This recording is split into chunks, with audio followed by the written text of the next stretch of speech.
అందరికీ శుభోదయం. మే 29, 2024 మదనపల్లి మాట సంబంధించిన దిగుమతిక సమాచారం. ఇప్పటి వరకు పలు మండల మేస్త్రులతో మరియు జీపీఆర్ మండి అధినేత వెంకటేశ్వర ఫోన్లో మాట్లాడడం జరిగింది. వారు ఇచ్చిన సమాచారాన్ని ఒకసారి బేరీజీ వేస్తే, క్రోడీకరిస్తే మదనపల్లి మార్కెట్లో తొట్టతొలిసారిగా వేలంపాట ఆరంభించే భాగ్యలక్ష్మి మండి తీసుకుంటే Bhagyalakshmi Mandi, GPR, Malik, MDN, NSR, JBT, RUBR, JNT, SLV, MMD ఇటు అన్ని మండీలు కూడా ఏమైనా దిగుమతి పెరిగింది. కొన్ని మండీలు నీటిలాగానే వచ్చింది.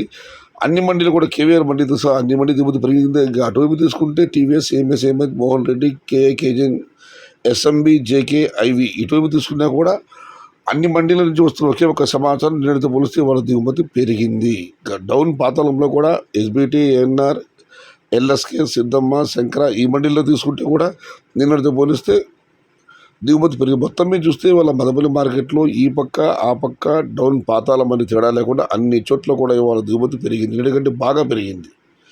నిన్న మీకు అందరికీ తెలిసిందే 600, 500 రూపాయల దగ్గర నుంచి 900 టాప్ అండ్ టాప్ అక్కడక్కడ మాత్రమే 1000 రూపాయలు పడడం జరిగింది. వాళ్ళతో పోలీసు దిగుమతి బాగా పెరిగింది. మరి చూడాలి ధరలు ఎలా ఉంటాయి, ఏ మేరకు ఉంటాయి. ఇది ఈరోజు మదనపల్లి మార్కెట్కు సంబంధించిన దిగుమతి సమాచారం.